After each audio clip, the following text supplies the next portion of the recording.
আপনারা অনেক আগে থেকে বসে আছেন, আর শারীরিক সমস্যার কারণে একটু শুয়েছিলাম, উঠতে একটু দেরি হয়ে গেছে। আশা করি ক্ষমা সুন্দর দৃষ্টিতে দেখবেন আপনারা। আসসালামু আলাইকুম রহমতুল্লাহ। সারাদিন আপনাদের সহযোগিতা চাই, আপনাদের সকলের দোয়া চাই। আসসালামু আলাইকুম রহমতুল্লাহ।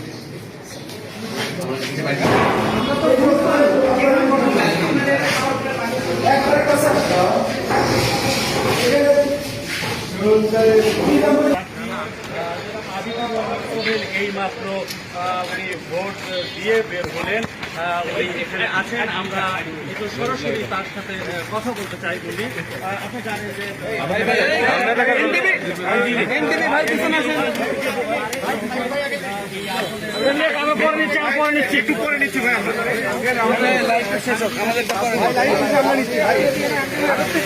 আমাদের বোমটা কই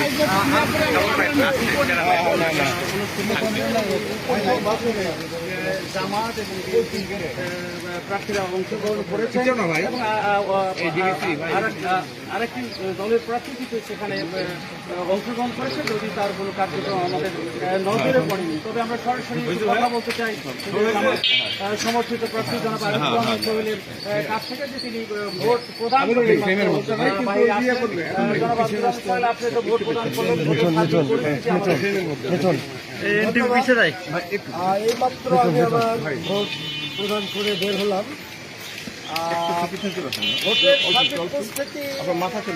এখন তো সবে মাত্র শুরু, কিন্তু গতকাল থেকেই যে পরিবেশটা এখানে বিরাজ করছে, আমরা মনে করি যে এটা একটা